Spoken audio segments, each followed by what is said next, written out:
സവർഗ പങ്കാളികളുടെ ആശീർവാദവുമായി ബന്ധപ്പെട്ട ആശങ്കകൾ നിലനിൽക്കെ ഇത്തരം ബന്ധങ്ങൾക്ക് യാതൊരു തരത്തിലുമുള്ള സഭാകാര്യങ്ങൾ ചെയ്തു കൊടുക്കേണ്ടതില്ലെന്ന ഉറച്ച തീരുമാനവുമായി ആഫ്രിക്കയിലെ കത്തോലിക്ക സഭ.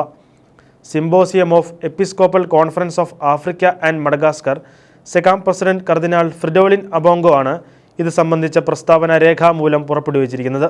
മാർപ്പാപ്പയുടെ നിർദ്ദേശത്തെ അംഗീകരിക്കുന്നുവെന്നും എന്നാൽ ആഫ്രിക്കൻ ഭൂഖണ്ഡത്തിൽ സവർഗ വിവാഹത്തെയോ ഇത്തരം ബന്ധങ്ങളിൽ തുടരുന്നവരെയോ ആശീർവദിക്കേണ്ടതില്ലെന്ന തീരുമാനമാണ് സഭയ്ക്കുള്ളതെന്നും കർദിനാൾ വ്യക്തമാക്കി. സ്ത്രീയും പുരുഷനും തമ്മിലുള്ള ബന്ധമാണ് ദൈവീകമായ കാഴ്ചപ്പാട്. അതുതന്നെയാണ് സഭയും തുടരുന്നതെന്നും ഇതിന് വിരുദ്ധമായ ബന്ധങ്ങൾ ആശീർവദിക്കുന്നത് ആളുകൾക്കിടയിൽ തെറ്റിദ്ധാരണ പരത്താൻ ഇടയാക്കുമെന്നും കർദിനാൾ പ്രസ്താവനയിൽ പറഞ്ഞു. ആഫ്രിക്കയിലെ മിക്ക രാജ്യങ്ങളിലും സവർഗ ബന്ധങ്ങൾ നിയമവിരുദ്ധമാണ് എന്ന വസ്തുതയും കർദിനാൾ വിശദീകരിച്ചു. വിശ്വാസകാര്യങ്ങൾക്കായുള്ള വത്തിക്കാൻ തിരുസംഘത്തിൻ്റെ പ്രിഫെക്ട് കർദിനാൾ വിക്ടർ മാനുവൽ ഫെർണാണ്ടസിൻ്റെ കത്ത് ലഭിച്ചതിന് ശേഷമാണ് ഇത്തരമൊരു തീരുമാനമെടുക്കുന്നതെന്നും കർദിനാൾ വ്യക്തമാക്കിയിട്ടുണ്ട്.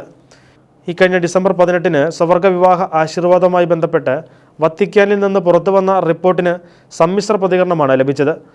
ഇതേ തുടർന്ന് വിവിധ തലങ്ങളിൽ വ്യക്തത വരുത്തിയിട്ടുണ്ടെങ്കിലും അന്തിമ തീരുമാനം അതാത് രൂപതാധ്യക്ഷന് വിട്ടുകൊടുത്തിട്ടുണ്ട്.